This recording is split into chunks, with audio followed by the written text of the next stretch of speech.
Live chat day on the Coaching Corner. Call in with your questions. Hopefully we'll have the answers. The number to call, 877-895-4414. That's 877-895-4414. Before we get started, does anyone here has a question?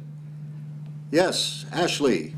RJ, I'm thinking about investing some money in a website to promote my acting career. How do you feel about that? The problem with them is, how are the casting director and agents going to find you?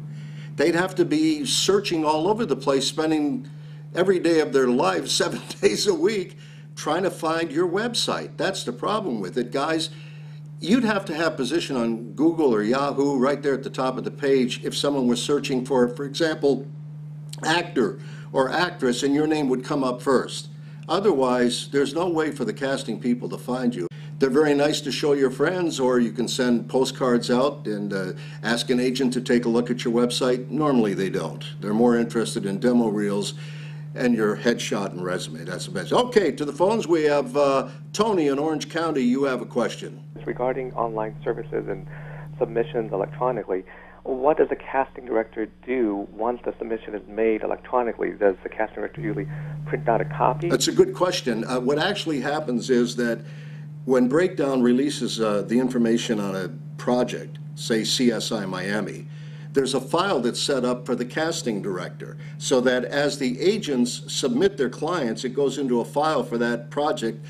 Those agents submitting that have clients with a demo reel, they go first, then the pictures and resume and so on and so forth. But it's a very easy process, and one that's becoming more and more prevalent every day. More electronic submissions than anything else. The hard copy's kind of going out the window. Still a few of them left. Some will ask for both hard copy and electronic, but most of the time they're electronic submissions, okay?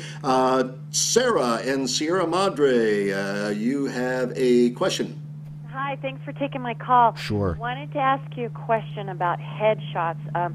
About a week ago I did a showcase for a casting director, and when we finished, basically she took everyone's headshot and kind of just threw them all on the table and said, you guys look like everybody else that sends in a headshot, and we get thousands of them a week.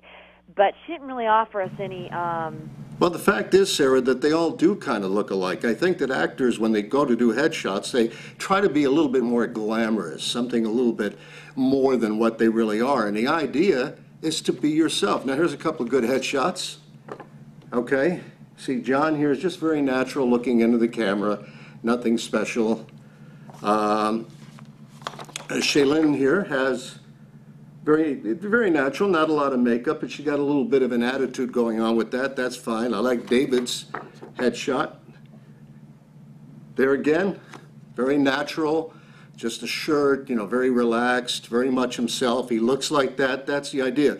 Let me ask you, Sarah, when you go out to do headshots, do you put on a lot of makeup? I have before. I mean, lately I've tried to do it a little more naturally, but, you know, another thing that I've seen is, I mean, what do you think about this gimmick kind of stuff, you know, where I dress up like a nun or a teacher? I have to admit that sometimes when I'm at home alone, I like to dress up as a nun. Okay, we're going to Matt in West Hollywood. Hey, Matt. Hey, I got a friend that she just signed with an agency, and she's got a unique kind of European last name. I don't want to say what it is. I don't want to embarrass her in case she's listening. She said her agent wants her to change it to something bland, like, you know, Leslie or Allen or something. And I'm like, well, why would you want to do that? Your name stands out. I mean, come on.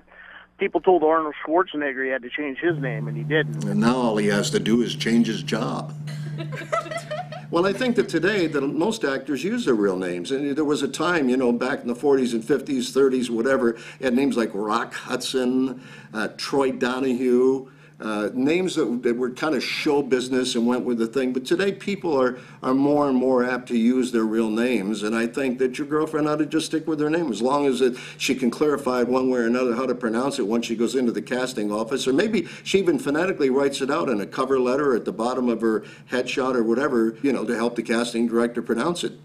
Okay, so listen, if you have any more questions in here, or if you have any questions right there, the number to call is 877-895-4414.